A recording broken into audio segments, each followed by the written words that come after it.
বিসমিল্লাহির রহমানির রহিম। সুপ্রিয় দিনী ভাই বোনগণ, আসসালামু আলাইকুম। আমার ইউটিউব চ্যানেল দিনের পথে আপনাদের স্বাগত জানাই। আমি আকবর আলী। এই পর্বে আমার উপস্থাপন পবিত্র কোরআনে কোরবানির কাহিনী।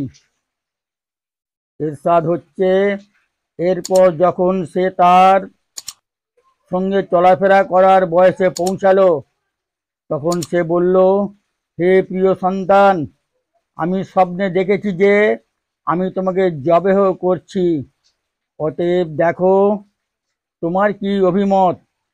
সে বলল, হে আমার বাবা, আপনাকে যা আদেশ করা হয়েছে আপনি তাই করুন। ইনশাআল্লাহ আপনি আমাকে অবশ্যই ধৈর্যশীলদের অন্তর্ভুক্ত পাবেন। আল কোরআন।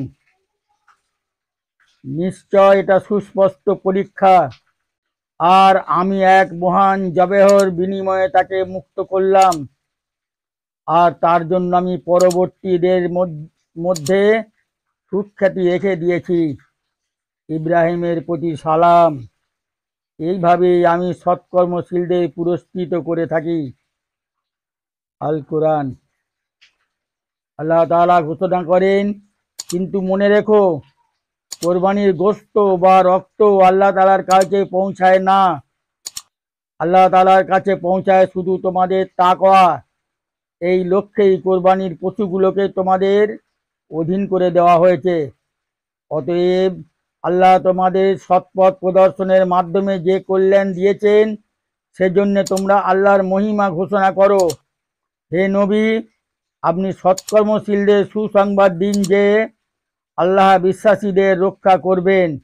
নিশ্চয়ই আল্লাহ কোনো বিশ্বাসঘাতক অকৃতজ্ঞকে পছন্দ করেন না। আল কোরআন। অতএব আপনার রবের উদ্দেশ্যেই নামাজ পড়ুন এবং কোরবানি করুন। আল কোরআন। এভাবে কোরবানি মুসলমানদের জন্য সুনির্দিষ্ট বিধানে পরিণত হলো। প্রতি বছর হিজরি 12তম মাসের 10 তারিখ সকাল ঈদের নামাজের পর থেকে 12 তারিখ সন্ধ্যা পর্যন্ত আল্লাহ তাআলার জন্য পশু জবাই করার মাধ্যমে এই বিধান পালন করতে হয়। একটি পশু জবাই শুধুমাত্র প্রতীকী। জবাই বা নির্মূল করতে হবে নিজের যাবতীয় কুপ্রবৃত্তি।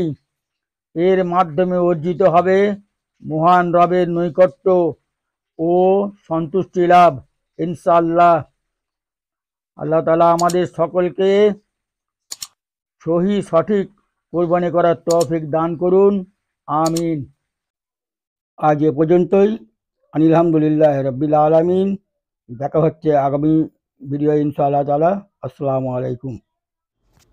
আল্লাহু আকবার, আল্লাহ